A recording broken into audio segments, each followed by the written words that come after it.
나는 생명의 떡이니 요한복음 6장 32절 35절. 예수께서 이르시되 내가 진실로 진실로 너희에게 이르노니 모세가 너희에게 하늘로부터 떡을 준 것이 아니라 내 아버지께서 너희에게 하늘로부터 참 떡을 주시나니 하나님의 떡은 하늘에서 내려 세상에 생명을 주는 것이니라. 그들이 이르되 주여 이 떡을 항상 우리에게 주소서. 예수께서 이르시되 나는 생명의 떡이니 내게 오는 자는 결코 줄이지 아니할 터이요 나를 믿는 자는 영원히 목마르지 아니하리라. 아멘.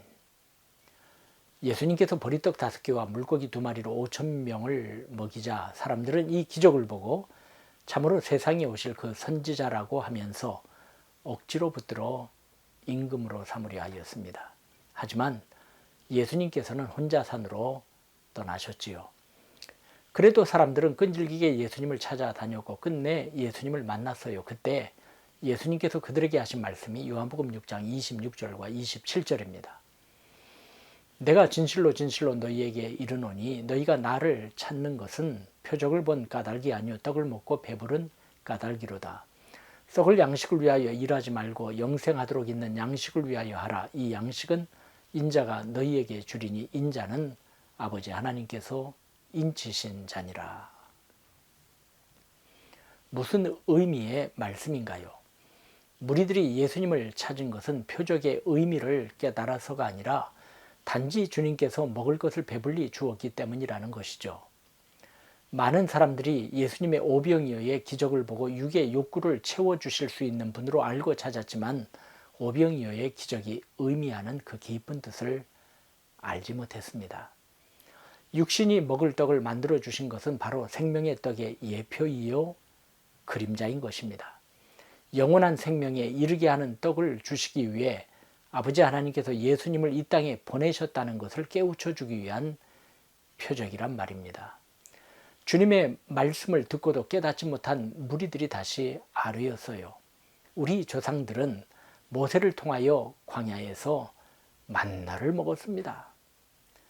모세를 통하여 만나를 먹은 것과 같이 주님도 우리에게 계속 먹을 것을 주세요라는 것이죠. 만나는 하나님께서 이스라엘 백성들에게 기적적으로 하늘에서 내려주신 양식이었지요. 아무 먹을 것이 없는 황량한 광야에서 하나님께서 베푸신 음식 만나를 먹었습니다. 하지만 그들은 그 기적의 뜻 만나를 주신 의미는 알지 못했습니다. 어떻게 되었습니까? 이제는 고기를 달라고 불평합니다. 민수기 11장 4절로 6절입니다. 그들 중에 섞여 사는 다른 인종들이 탐욕을 품음에 이스라엘 자손도 다시 울며 이르되 누가 우리에게 고기를 주어 먹게 하랴. 우리가 애굽에 있을 때에는 값없이 생선과 오이와 참외와 부추와 파와 마늘들을 먹은 것이 생각나거늘 이제는 우리의 기력이 다하여 이 만나 외에는 보이는 것이 아무것도 없도다 하니 하나님께서는 백성들의 원망을 들으시고 메추라기를 몰아 그들에게 주셨으나 고기가 아직 그들의 이 사이에 있어 씹히기 전에 진노하사 심히 큰 재앙으로 치심으로 욕심을 낸 자들은 죽고 말았어요. 만나를 주신 그 기적의 의미를 몰랐기 때문에 결국 썩을 양식만을 구하다가 심판을 받은 것입니다. 그런 만나를 주신 그 기적의 의미는 무엇이었을까요? 신명기 8장 3절에 나와 있습니다. 보실까요? 너를 낮추시며 너를 줄이게 하시며 또 너도 알지 못하며 내 조상들도 알지 못하던 만나를 내게 먹이신 것은 사람이 떡으로만 사는 것이 아니요 여호와의 입에서 나오는 모든 말씀으로 사는 줄을 네가 알게 하려 하심이니라. 그렇지요. 만나를 내리신 기적의 의미는 사람이 떡으로만 사는 것이 아니라 하나님의 모든 말씀으로 살아야 한다는 것을 가르치기 위해서였습니다.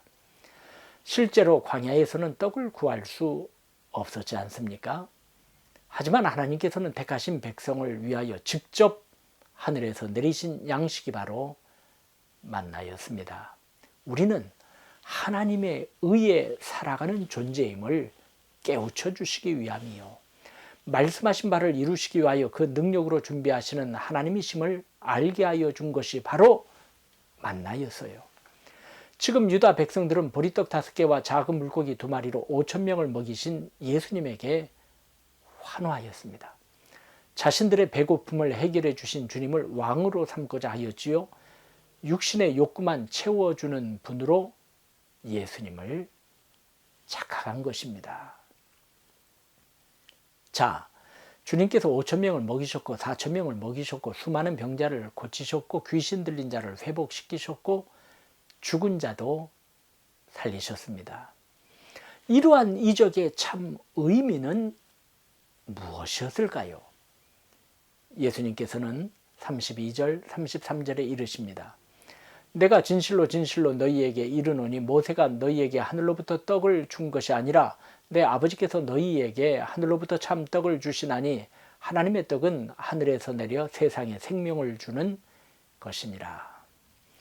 예수님의 이 말씀은 전날 광야에서 이스라엘 자손에게 만나를 내려주신 하나님께서 이제는 하늘로부터 참된 떡을 내려주시는데 하나님의 떡은 하늘에서 내려와 세상에 생명을 주는 것이다 라고 하신 것이지요. 하늘 아버지께서 주시는 떡은 단지 배고픔만 해결해 주는 것에 그치는 것이 아닌 생명을 주는 엄청난 참된 떡이라고 하셨어요. 이 말씀을 들은 무리들은 예수님께 구하였지요. 34절입니다. 주여 이 떡을 항상 우리에게 주소서. 하나님께서 주시는 떡은 세상에 생명을 준다고 하시자 그 떡을 날마다 달라고 한 것이죠. 이에 대한 대답의 말씀이 35절입니다. 예수께서 이르시되 나는 생명의 떡이니 내게 오는 자는 결코 줄이지 아니할 터이요 나를 믿는 자는 영원히 목마르지 아니하리라. 내가 바로 생명의 떡이다. 내게 오는 사람은 굶주리지 않을 것이며 나를 믿는 사람은 절대로 목마르지 않을 것이다. 주님께서는 하늘 아버지께서 주시는 생명의 떡은 바로 나다라고 말씀하신 것입니다. 군중들이 예수님께서 베푸신 이적으로 배부르게 먹었습니다. 얼마나 기뻤고 신기했을 것입니까? 그러나 이것이 다가 아님을 주님께서는 말씀하신 것입니다. 오병이어의 표적의 의미는 인생은 생명의 떡 되시는 예수님을 믿어 영원한 생명의 공급을 받아야만 살 수 있는 존재임을 깨우쳐 주시기 위함이었습니다. 말씀이신 예수님의 말씀을 먹어야만 저와 여러분은 살 수 있다는 것이요 주님 없이는 살 수 없음을 알게 하여 주신 것입니다. 저와 여러분은 생명의 떡 되시는 예수님과의 관계 속에 매일매일 순간순간마다 하늘의 양식을 먹어야 합니다. 그러기에 주님은 요한복음 15장 4절 5절에 말씀하십니다. 내 안에 거하라 나도 너희 안에 거하리라. 가지가 포도나무에 붙어있지 아니하면 스스로 열매를 맺을 수 없음같이 너희도 내 안에 있지 아니하면 그러하리라. 나는 포도나무요 너희는 가지라. 그가 내 안에 내가 그 안에 거하면 사람이 열매를 많이 맺나니 나를 떠나서는 너희가 아무것도 할 수 없습니다. 포도나무 가지가 포도나무와 떨어져서 살 수 없고 열매를 맺을 수 없습니다. 순간순간 계속 포도나무의 수액이 가지에 전달되어야 하지요. 생명의 떡 되시는 주님을 먹는 것, 받아들이는 것을 우리는 믿음이라고 부릅니다. 가장 큰 복은 생명의 떡이신 주님을 받아 먹는 것인데 곧 주님에 대한 믿음을 소유하는 것입니다. 이것이 인생의 가장 큰 일이요 가장 복된 것이요 가장 위대한 사건입니다. 니고데모와의 대화에서 예수님께서는 말씀하십니다. 하나님이 세상을 이처럼 사랑하사 독생자를 주셨으니 이는 그를 믿는 자마다 멸망하지 않고 영생을 얻게 하려 하심이라.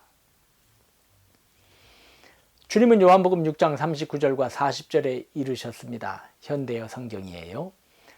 하나님의 뜻은 내게 주신 사람들을 단 한 사람도 잃지 않고 마지막 날에 다시 살리는 일이다. 아들을 보고 믿는 사람들은 모두 영원한 생명을 얻게 하고 마지막 날에 아들인 내가 그들을 살리는 일, 이것이 내 아버지의 뜻이다. 사명의 동력자들이요, 하늘로부터 참떡을 주시는 하나님을 앙망하며 생명의 양식 되시는 주님을 기뻐하는 가운데 사명의 삶을 감당해야 하겠습니다. 그러할 때 영육에 일용할 것을 공급하시는 하나님의 이적과 마침내 영원한 생명을 주시는 주님의 이적을 때마다 일마다 체험하는 가운데 승리할 것입니다. 할렐루야!